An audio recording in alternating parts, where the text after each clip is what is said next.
विमल में गुलिस्तां की ये कुछ लजीज फरिश्ते जब साथ घुले तो जी ललचाए और दिल कहे कि स्वाद की इस जुबां में खुद को ऐसा डुबाऊं कि निकल ना पाऊं। विमल की जुबान कुछ है ही ऐसी, मानते हैं ना? विमल, बोलो जुबां केसरी।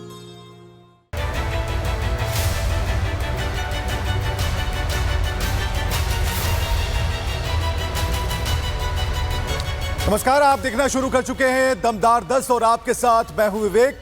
तो आज दमदार 10 में चुनिंदा बड़ी खबरें रहने वाली हैं और ये वो खबरें होंगी लेकिन उसका तरीका अलग होगा, बदला बदला नजर आएगा, लेकिन 10 वो खबरें होंगी जिसका इंतजार आप रोजाना हमारे साथ करते हैं। चलिए मुड़ते हैं स्क्रीन की तरफ और आपको बताते हैं इस स्क्रीन पर कौन सी बड़ी खबर आने वाली है।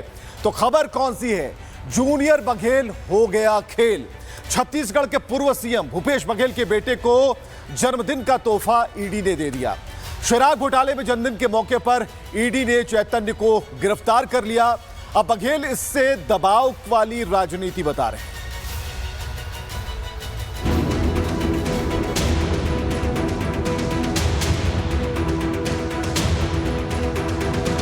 छत्तीसगढ़ में 3200 करोड़ का शराब घोटाला।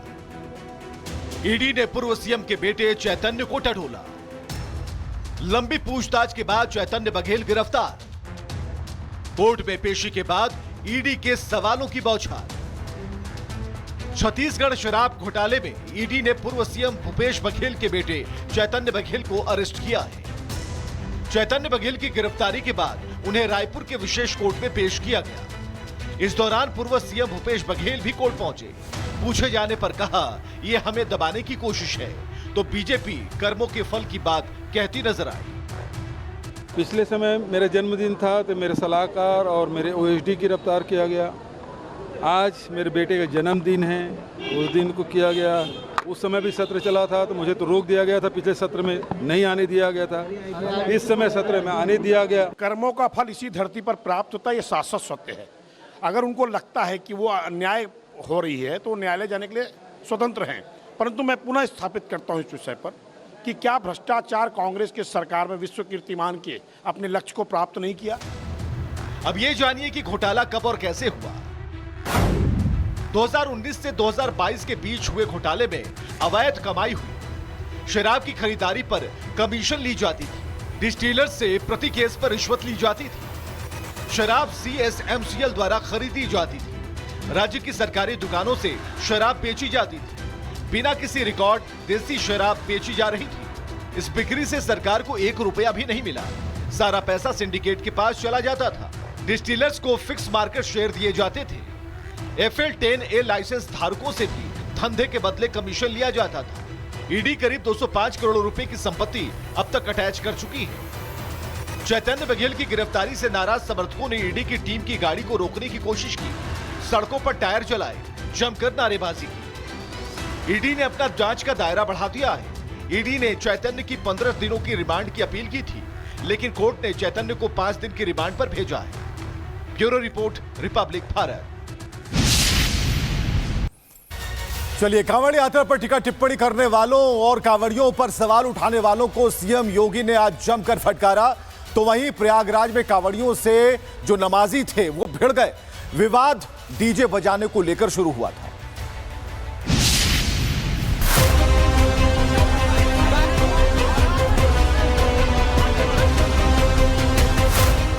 कांवड़ियों और नमाजियों में धक्का मुक्की।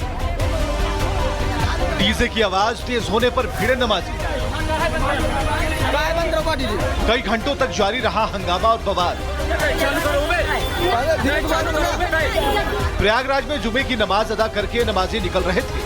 उसी रास्ते से कांवड़िए भी बम भोले की धुन में डीजे बजाते हुए जा रहे थे। नमाजियों ने डीजे का विरोध किया और इसी बात पर गुत्थम कुत्ती शुरू हो गई।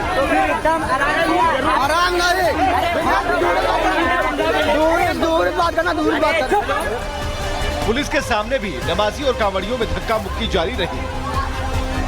मौके पर पहुंची पुलिस ने किसी तरह हालात को काबू में किया। कांवड़ियों की शिकायत के बाद पुलिस ने एक्शन लिया है। सूचना पर तत्काल स्थानीय पुलिस मौके पर पहुंची तथा समझा बुझाकर कांवड़िए यात्रियों को गंतव्य पर रवाना किया गया। इस संबंध में थाना महुआ इमा पर कांवड़ यात्रियों से प्राप्त तहरीर के आधार पर अभियोग पंजीकृत किया जा रहा है तथा दूसरे पक्ष के 3 व्यक्तियों को हिरासत में लिया गया है। सावन महीने में कांवड़ यात्रा पर सियासत की बौछार हो रही है। कांवड़ यात्रा से लेकर फैल रहे विवादों के बीच उत्तर प्रदेश के मुख्यमंत्री योगी आदित्यनाथ ने कांवड़ियों पर उलूल जुलूल बयान देने वालों को कड़ी चेतावनी दी है। एकता का अद्भुत संगम, कोई भेदभाव नहीं, हर हर बम बम बोलते हुए जाते हैं। 300-400 किलोमीटर पैदल जाते हैं, फिर वहां से जल लेकर के कावड़ को कंधे में रख करके फिर उसी प्रकार से उसी भक्ति भाव के साथ चलते हैं। उन्हें उपद्रवी और आतंकवादी तक बोलने का दुस्साहस होता है। यह वह मानसिकता है जो हर प्रकार से भारत की विरासत को अपमानित करना चाहती है। माहौल बिगाड़ने वालों को सीएम योगी ने सख्त चेताया है कि सौहार्द बिगाड़ा तो खैर नहीं। Bureau report, Republic Bharat. चलिए, पाकिस्तान का नापाक चेहरा दुनिया भर में एक्सपोज हो रहा है। आतंकिस्तान को अब अमेरिका ने भी करारी चोट दी है। लश्कर का जो टीआरएफ आतंकित संगठन है उसे घोषित कर दिया उसने, यानी कि कह दिया है कि ये मानक होगा, और इसके बाद पाकिस्तान जो है बिलबिला रहा है।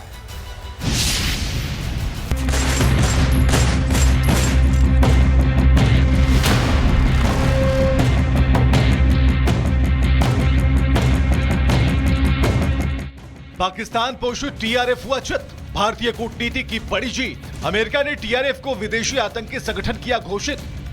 पाक के खिलाफ टीआरएफ था पाकिस्तान पोषित।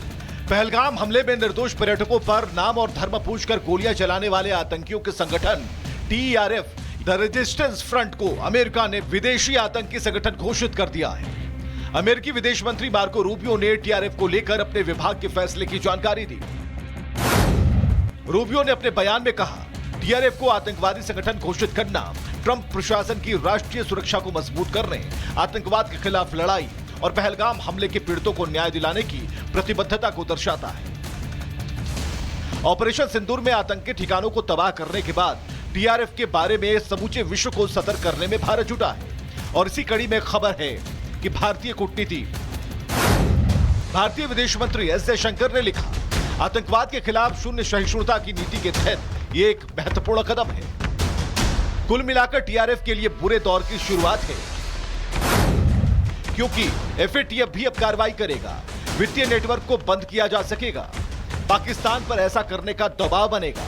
खातों फंडिंग को बंद करना ही होगा। टीआरएफ से जुड़े लोगों की विदेश यात्रा भी बंद होगी और वैश्विक संगठन गतिविधियों पर विशेष नजर रखेगा।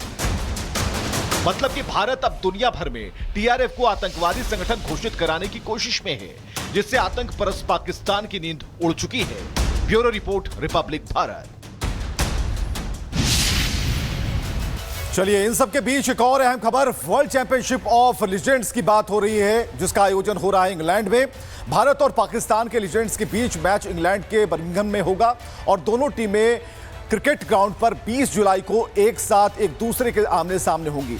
ऑपरेशन सिंदूर के बाद पहली बार भारत और पाकिस्तान के बीच क्रिकेट मैच होने वाला है। दोनों टीमों के बीच एक महामुकाबला होने वाला है 20 जुलाई को, और भारत और पाकिस्तान के लीजेंडरी खिलाड़ी एक दूसरे के आमने सामने होंगे। युवराज सिंह होंगे, शिखर धवन होंगे, रॉबिन उथप्पा होंगे, अंबाती रायडू होंगे, सुरेश रैना होंगे। इसके अलावा इरफान पठान, यूसुफ पठान, हरभजन सिंह, पीयूष चावला, स्टुअर्ट बिन्नी, गुरकीरत मान, विनय कुमार, सिद्धार्थ कौल, वरुण अरोन, अभिमन्यु मिथुन, पवन नेगी, ये नाम हैं जो शामिल होंगे। फिर सवाल है कि पहलगाम हमले में के दौरान जिन पाकिस्तानी खिलाड़ियों ने भारत के प्रति अपनी बदजुबानी दिखाई, पहलगाम घटना के पीड़ितों का दर्द बांटने के बजाय आतंकियों को सपोर्ट करता नजर आया, क्या उनके साथ भारत के दिग्गजों का क्रिकेट मैच खेलना देशभक्ति से भी ज्यादा जरूरी है? युवराज सिंह जैसे खिलाड़ी जिन्हें देश में इतना प्यार दिया, आखिर उनके सामने कौन सी ऐसी मजबूरी है कि राष्ट्रहित से बड़ा क्रिकेट का मैच हो गया? चलिए, तो क्यों इस तरह की मजबूरी सामने आ रही है? क्रिकेट जो है खेलना है, लेकिन वैसे लोगों के साथ जो कि हमारे दुश्मन है, जो भारत के दुश्मन है और जो लोग आतंक परस्त देश को सपोर्ट करते हैं। चलिए अगली खबर की तरफ बढ़ते हैं। समंदर में भारत की ताकत बढ़ गई है। भारतीय नौसेना में आईएनएस निस्तार शामिल हो गया है। रिपोर्ट देखिए।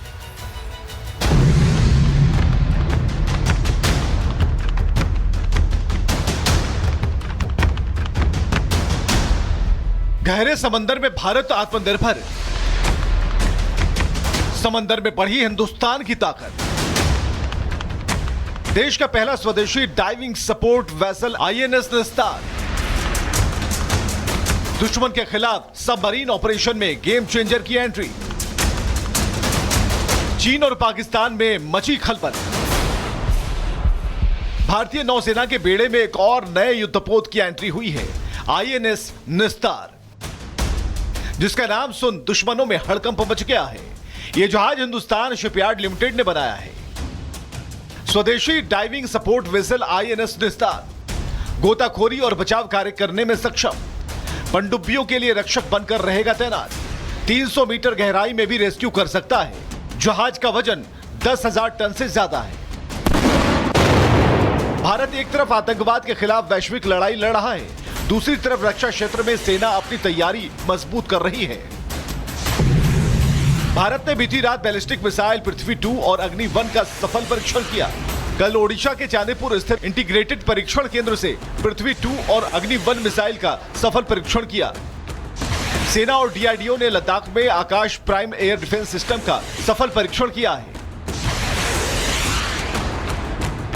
ऑपरेशन सिंदूर के दौरान पाकिस्तान के नापाक हमलों को रोकने में आकाश एयर डिफेंस ने महत्वपूर्ण भूमिका निभाई थी। अब आकाश के एडवांस वर्जन प्राइम का सफल टेस्ट हुआ है, जिसकी गर्जना सुन इस्लामाबाद और लाहौर में हड़कंप मच गया है। Bureau report, Republic Bharat. चलिए झांगुर पर आते हैं। गजवाए हिंद का झंडा बुलंद करना चाहता था, लेकिन उसका सपना टूट चुका है। हवाला के पैसों से बनी जो इमारतें थी, हवेली थी, वो ध्वस्त हो चुकी है। एडी जो है अभी भी कई ठिकानों का पता लगा रही है।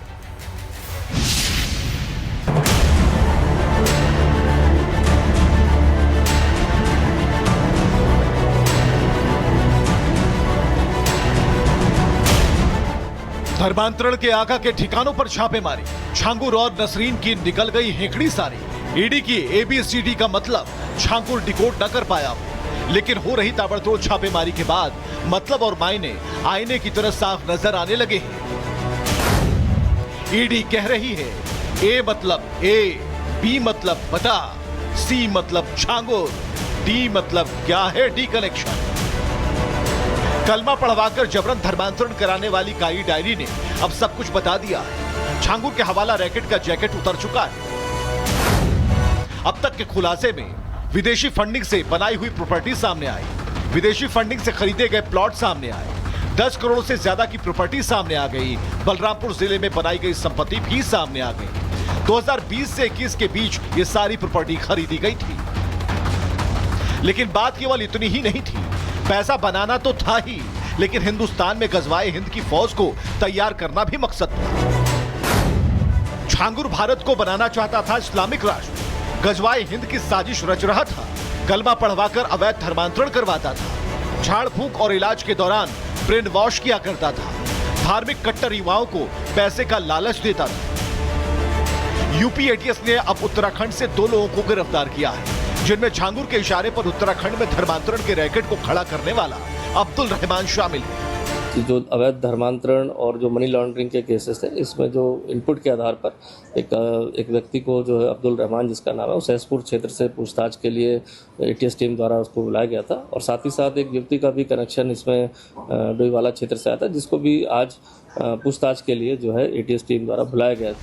झांगुर की अकूत कमाई अब दिखाई दे रही है और दिखाई दे रहे हैं यूपी के साथ अन्य राज्यों में फैली धर्मांतरण की फैक्ट्रियां भी। सब पर शिकंजा कसा जाने लगा है। Bureau report, Republic Bharat. और हिमाचल के कसोल से खबर, जहां विदेशी सैलानियों की अश्लील पार्टी पर हाईकोर्ट ने सवाल पूछ दिया है। सवाल सरकार से है, सवाल व्यवस्थाओं से है, सवाल उस नंगेपन के बारे में कि आखिर यह सब करने की इजाजत किसने दी।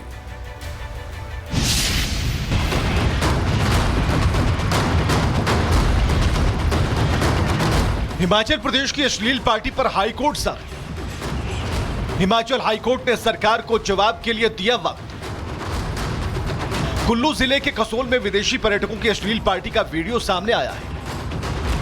वीडियो में विदेशी, खासकर इजरायली टूरिस्ट डांस और नशा करते नजर आ रहे हैं। वीडियो को जंगलों और होटल परिसरों में हुई रेव पार्टी का बताया जा रहा है।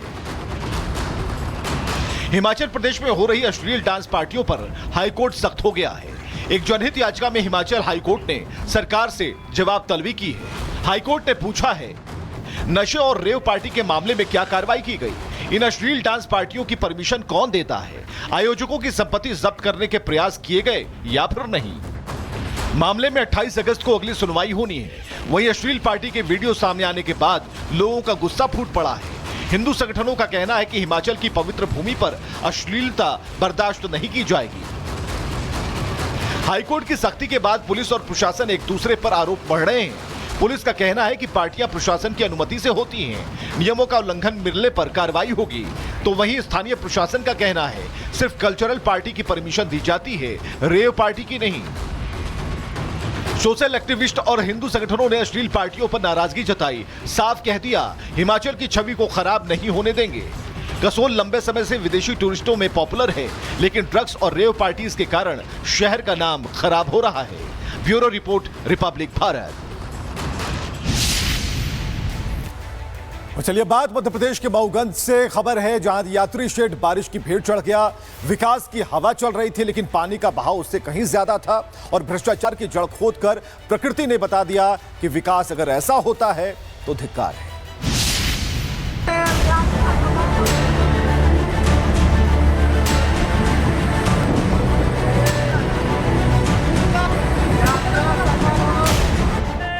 यात्री प्रतीक्षालय से थी आस, बारिश में बह गया विकास।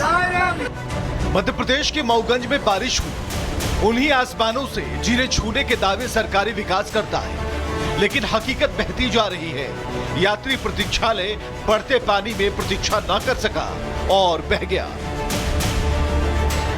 दावों में यात्रियों के लिए आरामदायक ठिकाने की बात थी, लेकिन बारिश में ठिकाना बह गया। बारिश में खुद भी न बचा और न ही क्षेत्र के विधायक के वादों को छतरी दे पाया और बह गया। बरसात जनता की तरफ से आवाज लगा रही थी, कह रही थी आज विकास बनाम बारिश के बीच मुकाबला हो जाए, और जब मुकाबला हुआ तो प्रतीक्षालय बह गया।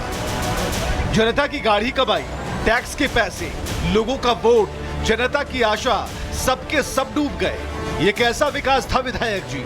समय रहते जिम्मेदारी ले लेने में भलाई है, नहीं तो प्राकृतिक आपदा वाला टेप रिकॉर्डर तो है ही, बजा दीजिएगा। फिलहाल तस्वीरें कह रही है जो विकास पानी में बह जाए वो विकास नहीं, मजाक है। बहता हुआ प्रतीक्षालय सिस्टम से पूछ कर गया है, अगली बार बारिश से पूछकर मुझे बताना कि तेरी धार की रफ्तार क्या है। और हाँ, इंजीनियर से पहले ही पूछ लेना होगा कि बाढ़ का पानी कितना ऊंचा आता है।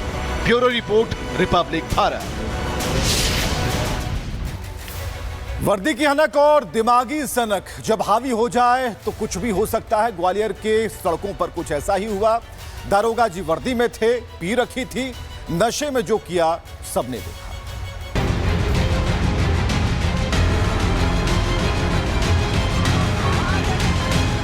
ग्वालियर में दारोगा जी का तमाशा,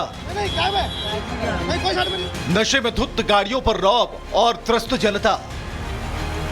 नशे में धुत दारोगा प्रशांत शर्मा का एक वीडियो सामने आया, जिसमें वो कानून की रखवाली छोड़कर गाड़ियों पर गुस्सा निकालने का अनोखा कारनामा करते दिख रहे हैं। जी हां, ये कोई फिल्मी सीन नहीं बल्कि ग्वालियर की सड़कों पर असली वाला ड्रामा है, जो सीसीटीवी में कैद हो गया। हुआ यूं है कि दारोगा प्रशांत शर्मा मस्ती के मूड में थे। वीआईपी मूवमेंट के दौरान शराब के नशे में चूर इन्होंने सोचा कि गाड़ियां तो वैसे भी सड़क पर खड़ी खड़ी बोर हो रही हैं, क्यों ना इनका थोड़ा मनोरंजन किया जाए। फिर क्या था, दारोगा जी अपनी वर्दी का रौब दिखाने लगे। गाड़ियों में ऐसी तोड़फोड़ मचाई कि देखने वाले दंग रह गए।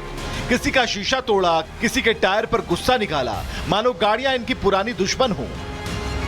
एक युवक ने रोकने की कोशिश की तो मर्सिडीज के बोनट पर लटकाकर 500 मीटर तक घसीट ले गए।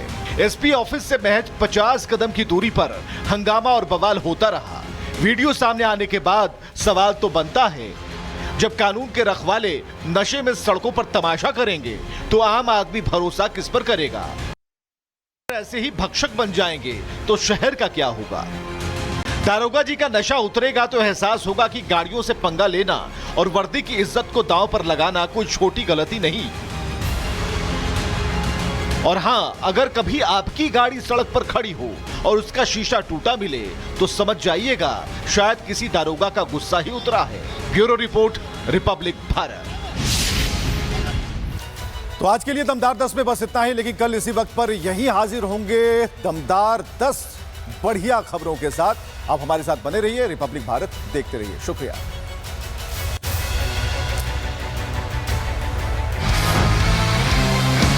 विमल में गुलिस्तां के ये कुछ लजीज फरिश्ते जब साथ घुलें तो जी ललचाए और दिल कहे कि स्वाद की जुबां में खुद को ऐसे डुबाऊं कि निकल ना पाऊं। विमल की जुबां कुछ है ही ऐसी, मानते हैं? विमल, बोलो जुबां कैसी?